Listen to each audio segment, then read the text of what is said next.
Alderman Kennedy. Here. Alderman Moore. Here. Alderman French. Alderman Vaccaro. Present. Alderman Carter. Alderman Murphy. Here. Alderman Ogilvy. Here. Chairman Conway. Present. We have 5. I'm sorry, 6. Six present, we have a quorum. Thank you. This morning, we have the Building Division. We have Mr. Frank Oswald, the Commissioner of the Building Division. Frank, have a seat. Just let us know any changes that there are in your budget, and just give us the quickie. Sure. Sure. Basically, the only change that's really occurring is that we're getting 2 additional building inspectors. There will actually be in our fire safety unit. The reason for that is because, as you guys know, we took over the about 90% of the fire marshal's responsibility with some legislation that this was supposed to occur last budget year, but it did not. So, you know, they reduced their staff by 7 people, and we were supposed to get 3 people a year ago, and we got nothing. So they're finally giving us at least 2 inspectors for that. So other than that, it's pretty much, you know, just you know, no major changes. We got a little more for training, which is something I had asked for specifically because of those reasons. You know, because I got to get more people certified in the fire stuff, various fire stuff, and you know, there's just the typical stuff on budget costs. So there's really been no major changes. All right. And so is the Building Division doing the fire safety inspection, or the fire inspections now?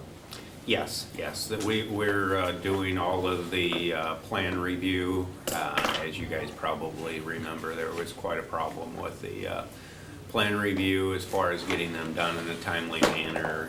They average, I think, 9 days now, where they at one time averaged well over 100 days. We are, you know, issuing all the permits, and you know, it's all accounted for, the money and everything's working out real well. It's you know, we do all the inspections. The fire department still maintains their responsibility, which we really need them to, for all the high hazard stuff, you know, checks, you know, out in the field on that type of stuff, you know, to be the preliminary, you know, to be the first responders for all that stuff. They should be aware of that. But as far as all the day-to-day operations of inspections and stuff like that, like I said, about 90% of it's under the Building Division at this point. All right. Alderman Moore. Not at this moment. Alderman Vaccaro. The only question I have is, I know that with Chris, that, you know, he's over supervising a bigger part we had talked about. Is that something that they've worked in the budget, or our position that you're trying to get back in the budget? Well, what Or we get did, in it to start with? you know, actually that's a problem, because what we did was we, a couple of years ago, the Corrections Division needed an engineer, and they, you know, we were in a difficult position citywide on the budget stuff. So I agreed that the trade section, which is, you know, on my electrical, plumbing, and mechanical, could operate without an engineering manager, you know, just a trades manager, because obviously you pay pretty good money for an engineer. So that position was transferred over to corrections, and I have, unfortunately, was never able to get a trades manager. So in the past year, what we did was we realigned all my supervisor 2 positions, and I took my mechanical inspector supervisor, Chris Schlum, who has been with us for about 15 years. He was a mechanical supervisor on a Navy ship, and, you know, had a career in the Navy and stuff like that. Very qualified individual. And transferred him to a building inspection suit 2. So we now have a high-rise section, the fire safety section, and the electrical, mechanical, and plumbing under one person. And that makes a lot of sense, because all your big projects, all of those things have to be involved to get your occupancy. And unfortunately, our personnel division feels that, you know, Chris going from a mechanical supervisor 1, which is a 15M, in which he had 6 people working for him, and now he has 50 people working for him, is a lateral transfer. So he got nothing to do all of this. And it's just, you know, I mean, it goes back to that fight I had with him on the floor of at the budget, you know, with our personnel director. It seems that there's a real disconnect from what operating departments need, and, you know. Is there something that we can do in Ways and Means, or is that? No, I think that's probably something that has to be dealt with, you know. I don't know if it's one of the other committees or, but just, you know, so, yeah, I think there's a real problem with some of my people getting fairly compensated. Let's see, Alderwoman Murphy. Alderman Ogilvy. Thanks. Is the idea that we're gonna have fire safety inspectors just doing that job, or that we're gonna train other building inspectors to also be able to do that job? You know, when we do an occupancy for, let's say, a barber shop or something relatively small, then the building inspector has to apply certain portions of the fire safety code. So they normally do that. If it's a more advanced thing, if it's a restaurant involving steam tables, suppression systems, alarm systems, that kind of stuff, we have the fire safety people actually get involved. Our fire safety unit is run by Joe Kovac, who is a former fireman. He worked in the fire marshal's office 20 years ago. He's actually gone through all of the International Code Council's training and stuff like that. He will actually, by the end of the summer, be the first code official ever to obtain the title of a, what is it called, a fire marshal, fully fire marshaled certification. So actually, we've never had one in the city of St. Louis before, and he will be the first one to do that. It's pretty intense. It's actually about a 6-year program to get through this thing, so, yeah. Okay. Alderman Kennedy. No questions, thank you. Alderman Moore. Frank, are transitional or boarding houses against the law? Most of them are denied and have to go through a conditional use hearing. You have to get go through a plat and petition process as we currently have the law. They're only, I think, allowed in like a I district or probably is a J district. So who do we alert about that? The building inspector? Yeah, you just put a complaint through the CSB. If we have an illegal one, what we normally do is just condemn them. When we're changing or replacing inspectors, I think that the aldermen need to be involved in that process, because sometimes we get some guys that don't do things that's conducive and don't understand the dynamics of the community. And they come in with the same type of report that they've been doing when they come from a South Side ward, fairly easy, and they come in the combat zone, they don't know how to act. So, and a lot of times it brings about a rift between the alderman and that inspector, because I have to have certain things done in order for my ward, because you work yourself. I need 5 inspectors instead of 2, because these guys are working themselves to death because of what we have, the 1,242 buildings and those 1,700 lots. Then I got a lot of nuisance property. I got a lot of craziness going. So I would like to be involved in this process if it ever occur again with my building inspectors to I'll give you guys some pointers on what they should be screened on or what they're willing to do. I know they're supposed to. They're gonna yes, but when they get the position, it's no. Mm-hmm. And I don't see them enough. And I got one that's worth about $5 million, and that's Santon Smith. I think he's a jewel. Yes. He's an asset to the city.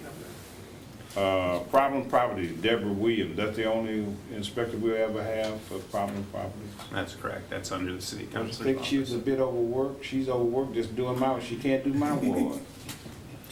You know, I would like to see more building inspectors. We have 2 per ward, basically. The building division has lost, we are down 17 inspectors from 10 Down years ago. 17. From 10 years ago, yeah. Between the inspectors and between the clerical, the building division's budget is reduced on an annual basis of $1.3 million just on personnel cost.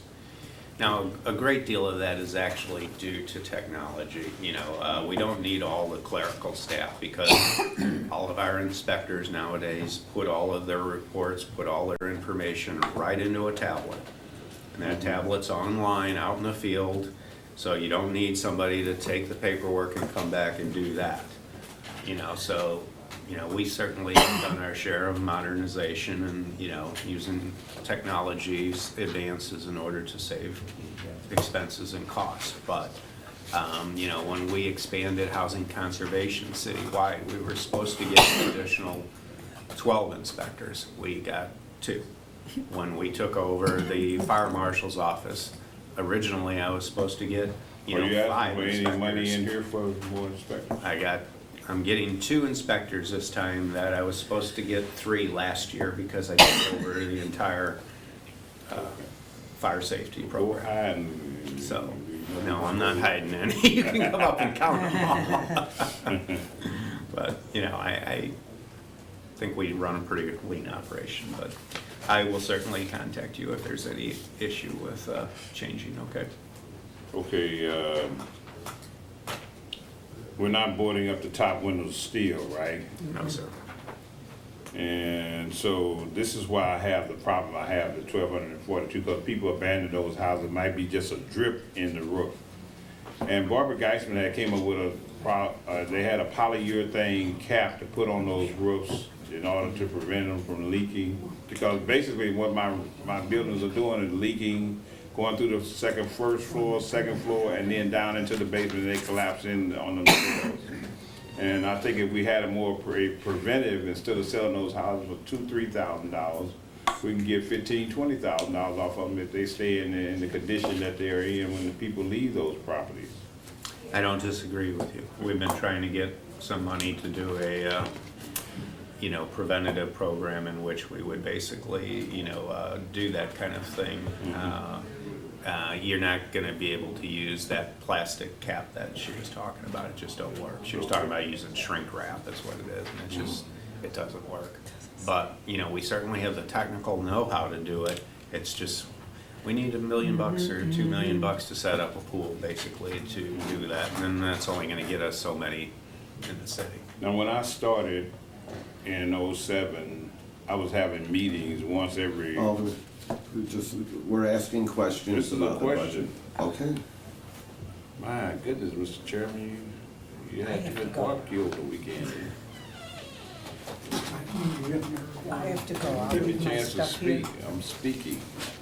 When I started in 2007, I had the group would meet, the inspectors would meet, and everybody would meet with me on a Wednesday, once a month, to tell me what the progress was in the community. Right. Would you object to that, me picking that back up? No, I think that was kind of coordinated through your NSO at the time, wasn't it? Right. To some degree, that's fine. Go ahead and get them doing, and we'll, you know, once a month, we'll be glad to do that. I mean, I don't really want to do it every week, but, you know, Right. once a month or every other month would be fine. I appreciate it. See, Mr. Chairman, that wasn't hard. Okay. Well, thank you, Mr. Oswald. Thank you. Have a nice day. You guys keep it safe. Would you see if the CDA people are here? I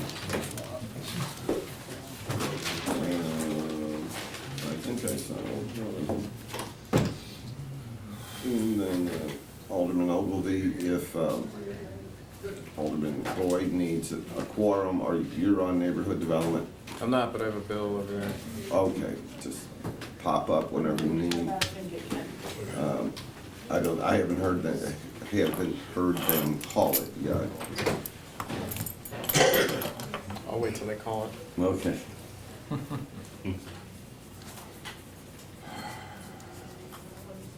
Morning.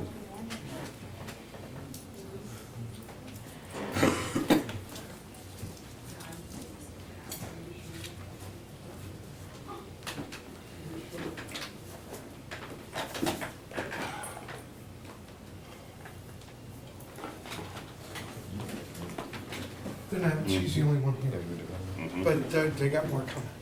Yeah, Fred's on his way. Okay. I tell you what, let's take, when you say he's on his way, is he walking? I think he's planning to be here at 9:15. 9:15, I got him down for 9. Yeah, nine, Okay. Maybe I'll give him a call. Who's this out there? that's Terrence. I can't see. Terrence. Terrence from the, somebody, Patrick is standing right there. Patrick, okay. Patrick Brown. So not the rest of these people, no Fred Wessels, no Laura, no Otis. Let's take a 5-minute break and check in across the hall. If you've got bills, take 10 minutes and we'll go across. And then we'll reconvene in 10 minutes. 10 minutes? Yeah.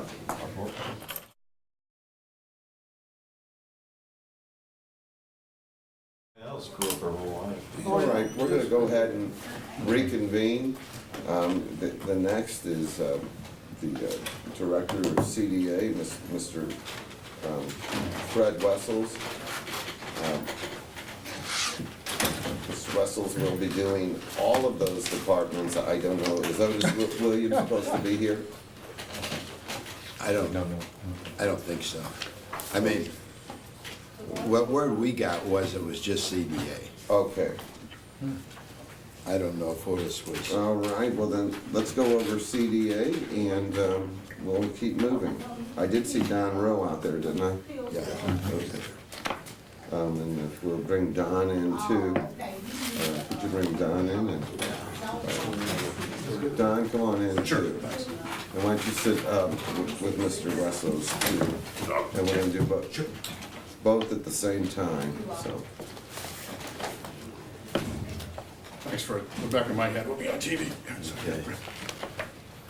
Go ahead and give us a summary of any changes in your budget. Well, with me today is Alana Green, our Director of Administration. As you all know, CDA applies for, receives, disperses, and monitors federal funds, primarily Community Development Block Grant funds and Home Partnership funds.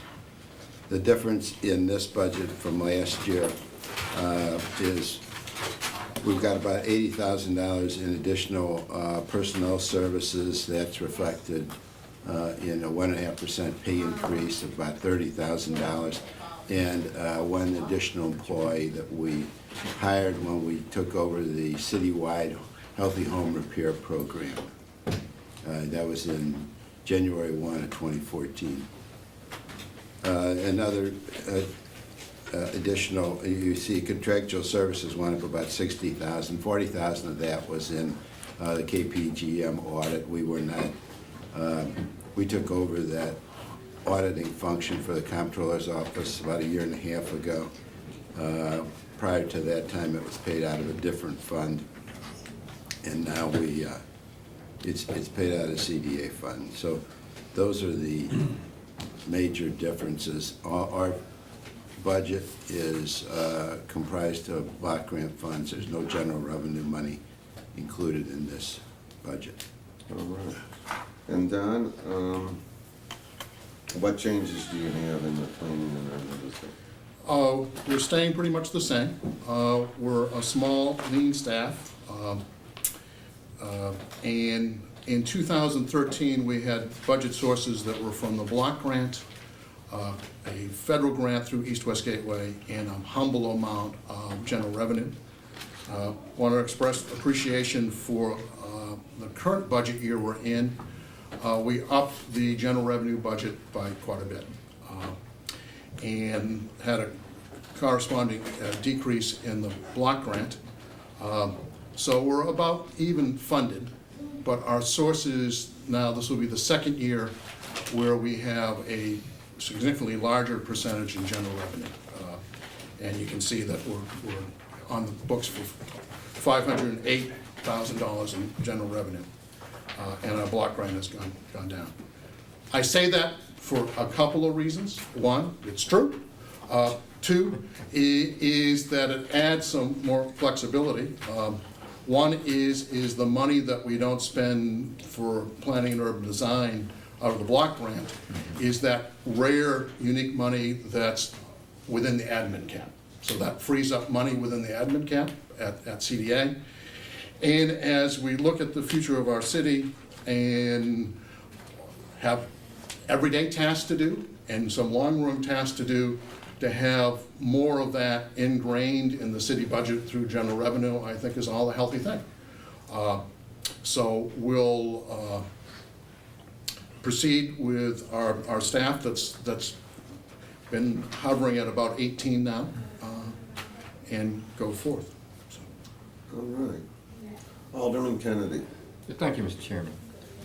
Under yours planning, and you have land and building, what is it? Yeah, we're tenants on the second floor of 1520. And it's really the rent. That's just, okay. It's rent. It's a,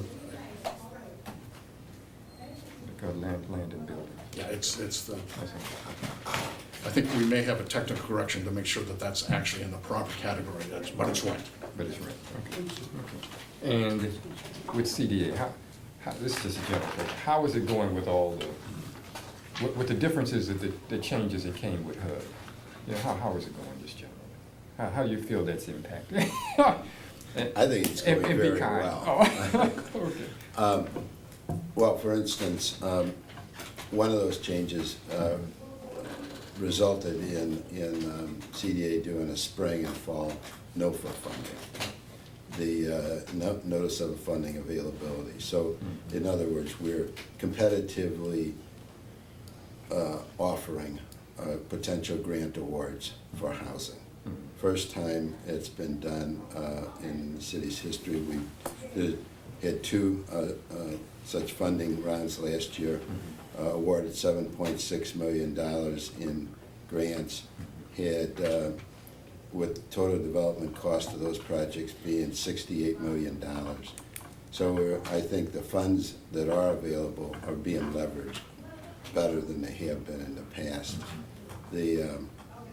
Those awards will result in about 327 housing units, about half rehab, half new.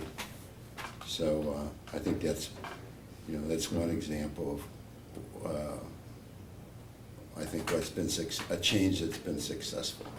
And do you have a regular schedule, or you're creating a regular schedule when these will happen, the Yes. requests?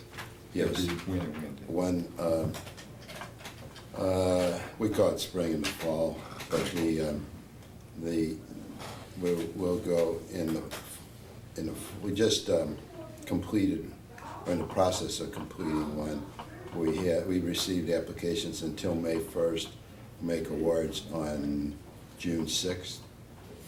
In the fall, we'll post it, and we send these notices out to about 300 different organizations and home builders.